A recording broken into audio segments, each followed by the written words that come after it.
একজন বাদশাহ তার কয়েকজন সাথী নিয়ে জঙ্গলে যাচ্ছিল। যেতে যেতে দেখলো একজন ব্যক্তি তার একটি গাধা নিয়ে রাস্তা দিয়ে যাচ্ছে, কিন্তু গাধাটি খুব দুর্বল।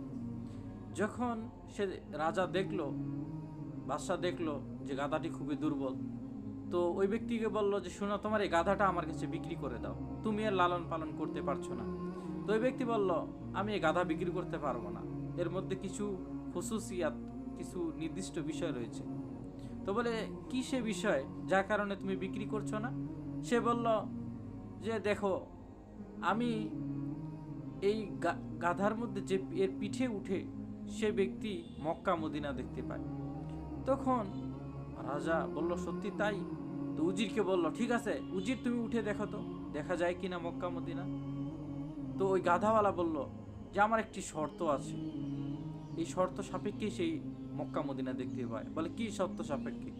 বলে যে যে ব্যক্তি নেককার, চুরি করে না, বাটপারি করে না এবং যে সৎ কাজ করে, সেই শুধু এই গাধার পিঠে চড়লে মক্কা মদিনা দেখতে পায়। তো এই বলে উজিরকে বললো, ঠিক আছে উজির, তুমি উঠো। উজির যখন উঠলো, উঠার পরে উজির অরিজিনাল কিন্তু কিছু দেখতে পাচ্ছে না, মক্কা মদিনা কিছুই দেখতে পাচ্ছে না। তো উজির চারদিকে তাকায়, দেখে কিছুই দেখা যায় না। তো বাদশা তাকে জিজ্ঞাসা করলো, উজির কিছু দেখতে পাও?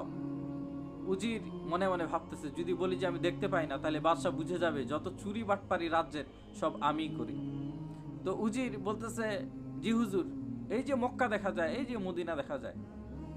তো বাদশাহ বলল, ঠিক আছে তুমি তাড়াতাড়ি নামো, আমিও একটু দেখি। তো বাদশাহ যখন উঠলো, বাদশাহ উঠার পরে দেখে বাদশাহ কিছু দেখতে পায় না, মক্কাও দেখতে পায় না, মদিনাও দেখতে পায় না। এরপরে উজির বলল যে হুজুর, কিছু দেখতে পাচ্ছেন আপনি?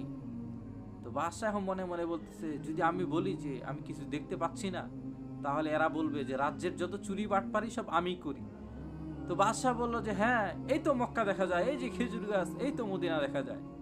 তো দুজনেই তারা রাজ্যে যেন চুরি বাটপারি করে তারা যেন ধরা না খায়, এই কারণে সত্য কথা বলেছে।